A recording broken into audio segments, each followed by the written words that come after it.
Honorable President Cyril Ramaphosa's leadership style is predictable. He delays decisions until crises explode. He waits for public pressure before saying anything. He prioritizes international applause over local stability.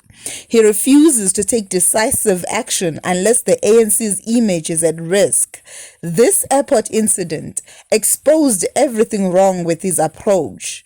Instead of asserting immigration laws, controlling the narrative, clarifying asylum procedures, or reassuring South Africans, Ramaphosa did what he always does. He froze. Let the drama escalate. Let the confusion spread. Let departments contradict each other. Let NGOs fill the silence with their own interpretations. By the time government issued official statements, the story had already gone global, and South Africans had already concluded what they always conclude. Our president is president of everyone, but South African people. The international angle. Who benefits from this narrative? You need to understand something critical. This situation made international headlines before South Africa even finished processing the passengers. Why? Well, that's because the framing was irresistible. Africa's most progressive nation refuses entry to Palestine's fleeing war. It was an opportunity for certain groups and commentators to shame South Africa into compliance. But here's the uncomfortable truth. Many foreign governments use humanitarian crisis to test how far they can push weaker nations. And under Ramaphosa's leadership, South Africa has become very easy to push, which raises the key question. If international pressure can force South Africa to bend immigration rules once, what stops them from doing it again? Because, surprise, this is the second plane with so-called refugees to enter South Africa that we know of. Oh, you did not know that? Well, let me enlighten you. Earlier, a separate group of 176 Palestinian refugees arrived in South Africa under circumstances that were equally unclear and deeply troubling. This plane load of civilians from Gaza had been flown in on a chartered aircraft with very little official explanation about who arranged their travel, who financed it, or what long-term plans had been made for them once they landed. Upon arrival in Johannesburg, the group was checked into a series of Airbnbs and hotels scattered around the city, where accommodation had been prepaid for exactly 7 days. After the first week, however, the situation took a disturbing turn. According to Gift of the Givers, who later investigated the matter, the refugees were effectively abandoned. Communication from the organization that had coordinated their travel reportedly stopped entirely. When you set a precedent, you don't just solve a problem, you create a new expectation, and that expectation becomes permanent. So now the million-dollar question, what happens next? Now that the passengers were allowed to disembark, South Africans are left wondering, what now? Here are the scenarios. In scenario number 1, where asylum is granted. But asylum is not temporary. It comes with social grants eligibility, public healthcare rights, potential future permanent residence, integration into communities already struggling with resources. Or let's take scenario 2, where temporary stay to long-term presence. Temporary stays often become permanent because appeals take years, documentation backlogs pile up, and Home Affairs rarely finalizes cases. Or let's take scenario 3. NGOs escalate demands. Because once you win one battle, you fight for more. What comes next is pressure to grant full refugee status, accusations of xenophobia against any South Africans who comment, demands for special protections, additional application from similar groups, and the government will fold because it always folds. The real repercussions, though, what this incident means for South Africa. This airport incident wasn't just one bad day at OR Tambo. It was a warning shot, one South Africa cannot afford to ignore. Because what happened with the Palestinian passengers is not an isolated event. It is part of a larger global trend where Western nations, Middle East powers, NGOs, and refugee advocacy groups expect developing countries, especially African nations, to carry burdens they themselves refuse to shoulder.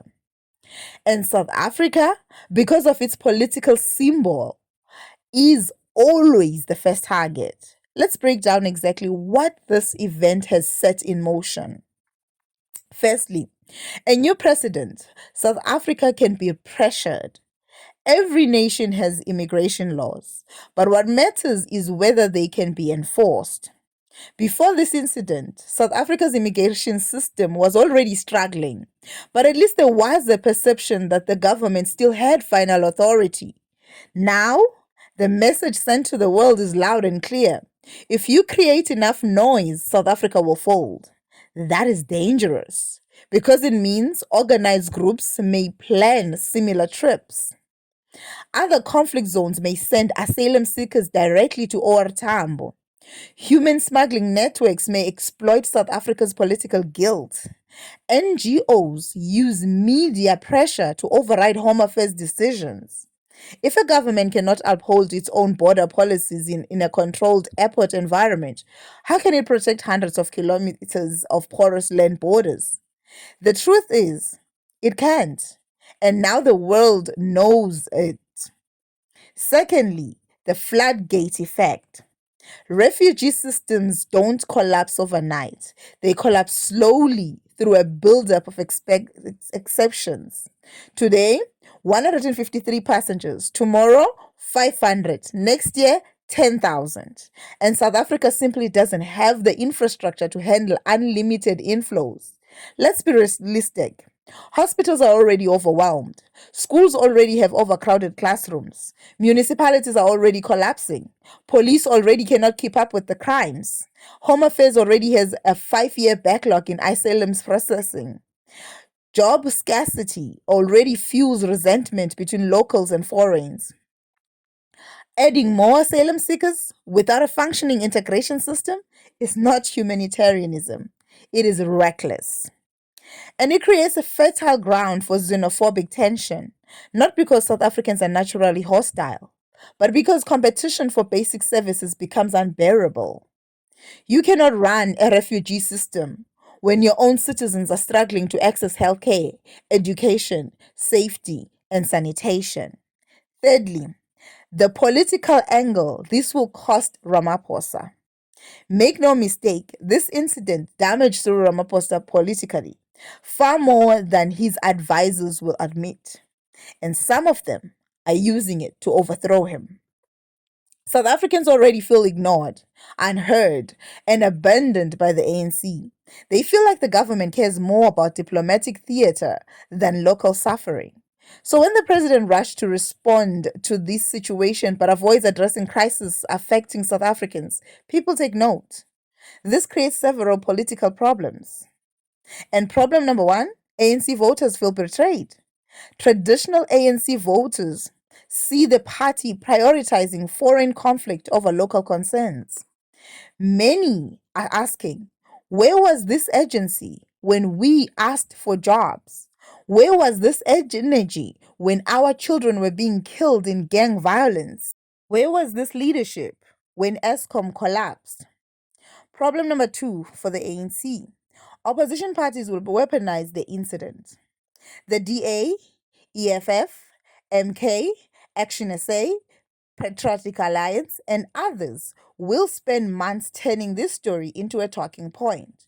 You will hear the ANC cannot protect South Africa's borders. Ramaphosa caves under pressure. Our immigration system is broken. South Africans come last. Problem number 3, Ramaphosa looks weak internationally. It is one thing to stand with Palestine diplomatically. It is another to appear outmaneuvered by NGOs, advocacy groups, and foreign pressure. This event makes Ramaphosa look reactive, not strategic, and global leaders respect strength, not sympathy. Fourthly, a new tension, local communities versus government policy. South Africa is a nation with a long memory. Every major migration event in the last 20 years created a ripple effect. Zimbabwean crisis equals job scarcity tensions. Somalian Ethiopian shopkeepers, township conflicts, Nigerian syndicates, drug and trafficking panic. Lesotho miners, illegal mining gang related crimes, the Mozambican migration, border insecurity, DRC, Rwanda, Burundi refugees, integration challenges, undocumented groups, housing pressure, informal settlements, and criminal activities. This new incident adds another layer of tension because Palestinian refugees carry a frightening new threat: terrorism. We don't know these people. Communities may respond differently, but here's the consistent pattern.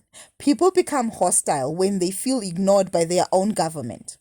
And right now, the overwhelming sentiment across South Africa is, we are struggling. Why does the government keep adding to our burden?